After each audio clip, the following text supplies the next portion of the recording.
What's up guys, and welcome back to another Pokemon Ultra Sun and Ultra Moon speculation video. And today I figured we'd have a sort of talkative episode talking about two of the main characters or personality groups, I suppose, in Sun and Moon, and how they might return and how they could return, etc.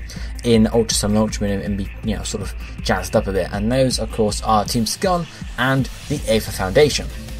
So when we first heard about them for Sun and Moon, of course, we figured Team Skull's the bad guys, and then we saw a Foundation and we were like, okay, they're telling us that they're the good guys, so they're obviously also bad guys. And yes, okay, that's exactly what they were. To some extent, you could argue that, okay, they're not actually bad guys, they are trying to make the world a better place. It was just simply Lucamine and sort of a splinter group of her organisation that were doing the stuff with the Ultra Beasts, and really it was just Lucamine going crazy, because after that, you know, if Foundation is still a thing, they still, you know, conserve Pokemon and whatnot, so technically they are good overall. They just had a bad egg, basically. So how could these groups be brought into Ultra Sun and Ultra Moon? How could they return? Will they return in the same fashion? And, you know, what can we see from them? So we'll start with Team Skull, because that's sort of the easier of the two.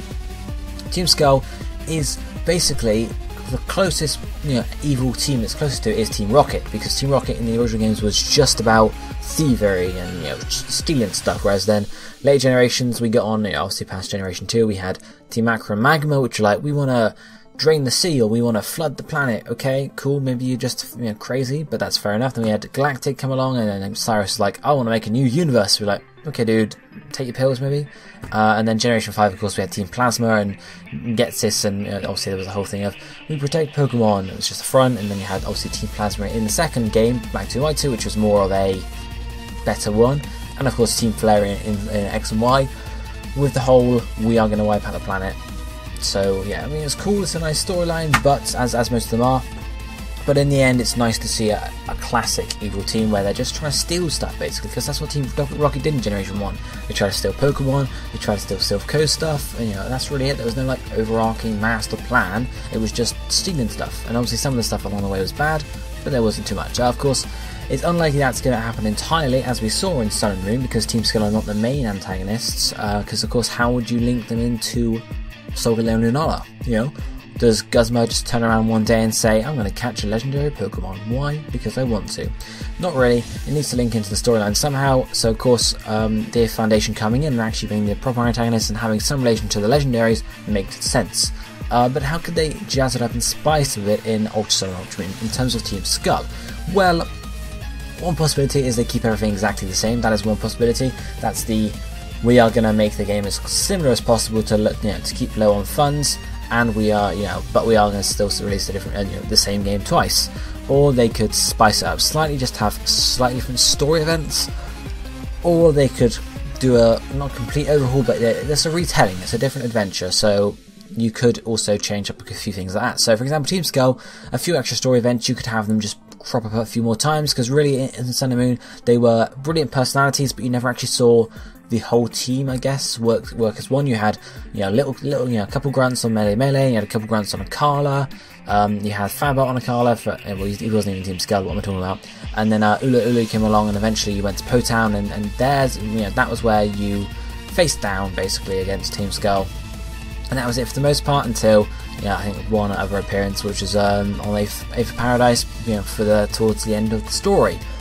But apart from that, there weren't really any, you know, big encounters, whereas with Team Rocket in Generation 1 you had the first big encounter. Obviously you have Silph Co, or Silph Co is the second one, I think, isn't it? You have the Rocket Hideout, and then you have Silph Co, so that's two big ones at least there, and you have similar things with other evil teams. So I felt like Team Skull was a bit underutilised, so they could definitely add an extra encounter in. Maybe when you're at Aether Foundation to begin with, they show up and try to steal some Pokemon there, maybe something like that, before they've made the deal with the Aether Foundation, who knows? Or they could, you know, again, just raid some of a shop or town or building on another island, and you just have to stop them and have Primarina be there. Because, you know, I think the times we saw Primarina, is it Primarina? No, that's the Pokemon. What am I talking about? Plumeria, that's the one. Plumeria. Aha, similar names. I think, yes, when we were still Plumeria, it was just on her own, or maybe with one or two grunts. It wasn't like it's a proper team, so where she was leading them, so that just felt a bit uncivilized there. But that's Team Skull and what they are in original games, so they could add a couple extra story events there, or they could spice it up even fully. And one thing I'd like to see is actually have Team Skull be made into a proper credible threat, because they weren't really a threat at all. Yes, okay, some of that were challenging, but I mean, like, in terms of the whole story, weren't really a threat. Yes, okay, they had Potown, that's pretty cool, but they weren't a threat, they weren't actually doing anything. They were just stealing some Pokemon here and there, you know, throwing out some gang signs. I think it'd be cool to actually bring them back closer to the forefront and have them do some nasty stuff to get the stuff to stop, while also having the main story to carry along with, maybe. So that would be pretty cool. And of course then Aether Foundation is the other thing to talk about. This is more complicated because they are, as I said, the main antagonists of Sun and Moon, really, or Lusamine is at least. So the trouble is, you can't really keep this exact same storyline for Lusamine, because one of the main sort of draws, I guess, for Lusamine's storyline was the fact that we didn't know she was Lily's mum, or the characters didn't know that she was Lily's mum, same with Gladion, and that was a big reveal, and it was like, whoa, oh my god, it helped drag the plot forward, because obviously Lily needs to go and actually save her mum, basically. The trouble is, we've already seen that one before, so it wouldn't be too much of a surprise to anyone, and it would just be a bit boring to do the same thing again, honestly. So they could, you know, mix up in a few different ways. First up, they could have, you know, Lusamine be good for a start. They could just have Aether Foundation be a good force, maybe help you battle Team Skull if they do become the true antagonists. Who knows? And you could just look at it that way. You could turn them proper bad, so they don't even try and pretend to be good. They are a proper evil team, which I don't see them doing either, because it just sort of, it's too much of a polar opposite.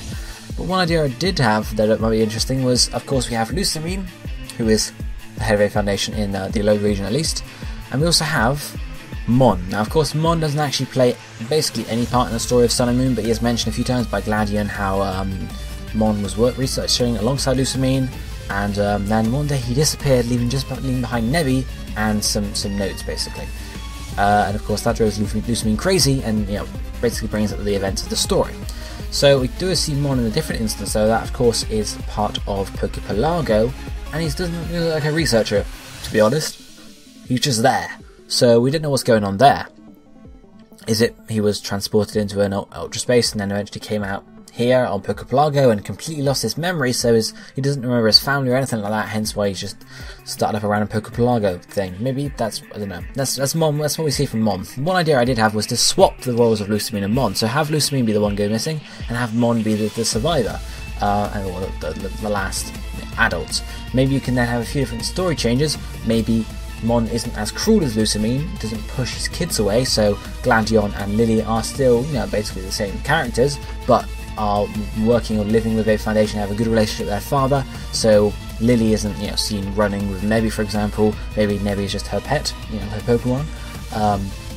And similarly for Gladion, you might see him join Team Skull still, as being a rebellious teenager, but not because of, you know, that same issue. Or you might see him just around as another trainer and be a proper rival to you, and then eventually you find out, you know, stuff like that, which would be interesting. Another option, of course, is to have neither of them be crazy and just have Lusamine and Mon both working at Aether Foundation. Neither of them disappeared. You could even switch up and have Lily be the one disappearing. That would be crazy. Or Gladion, of course. I don't think they do that, but you know, it could happen, I suppose. And of course, that would link into the Aether Foundation being a good idea. So, of course, if neither Lusamine or Mon disappears, then of course no one is going to go mental, so no one's going to try to open Ultra Space. Of course, they could still have their experiments to open up Ultra Space and have good intentions, which could lead into a proper storyline there, which is possible again. And that, I guess, leads me into my final idea slash concept idea, and that is that you have Team Skull. They're still around, they're still doing little things here and there, nothing too special though. You defeat Guzma at Potown, pretty simple there. But in terms of the main storyline, if the Aether Foundation, for example, aren't good, or maybe they are slightly bad, but you know, you can handle that, they make the Ultra Beasts the true antagonists of the game. Now, of course, we saw as Lusamine using Nebby to open up the portals in Sun and Moon and end up going into Ultra Space. We saw that several other Ultra Beasts, you know, flew out around the region. You had obviously, I'm trying to think, Buzzwole, or I think the other one, UBO2, I should say, in Melee and similar ones across the region. And obviously you saw in those little clips the kahunas of the islands, seeing them and preparing for battle. And you could have a similar sort of thing happen in Ultra Sun and Ultra Moon. So of course you could have, for example, a proper release of Ultra Beasts into the region. So you'd have, you know, maybe during Lusamine or Mon's research they accidentally open up Ultra Portals, I'll call them, and can't can't close them, or are having trouble to, so Ultra Beasts start flooding into the region, or maybe they've made their way into the region themselves, and they're just researching, for example, something like and of course then you have to travel around the islands, maybe helping the Kahunas out, so a lot of, maybe a couple of double battles, or at least cutscenes there helping them battle Ultra Beasts. And that could then lead into the obviously Necrozma, so maybe to actually propel and close all the portals, you need Solgaleo and Lunala powered up with Necrozma and have a proper sort of integrated storyline there. You catch Necrozma, of course Solgaleo and Lunala is Lilies, for example, still. It fuses together, you get to use it for battle, and dispel, and you could have probably Guzzlord as the main antagonist, the leader of the Ultra Beasts, if you will, because it's the strongest one, I suppose. But that might be a possibility. Neither Team Skull or Aether Foundation become the true antagonists of the game. You have Ultra Beasts be the forefront, which would be interesting because we've never had a Pokemon be a proper antagonist before, apart from maybe Darkrai in some of the storylines in the games and the movies. But it'll be interesting nonetheless to see. Maybe the Ultra Beasts aren't sort of antagonists as such, but they are invading the region. We can't allow that because it might be dangerous, I suppose. So it'll be interesting to see where they go in terms of story with Ultra Sun and Ultra Moon, because if it's not too different, then it's going to be really boring, at least for me. So that's my thoughts. Let me know down below in the comment section what you'd like to see from Team Skull and Aether Foundation in Ultra Sun and Ultra Moon, where you'd like to be flipped over, so be a Foundation are properly good and Team Skull are the proper bad ones this time, and something like that. Let me know down below in the comment section what you'd like to see. But this is going to be it for you today, so I shall see you next time. Thank you for watching. Goodbye, my friends.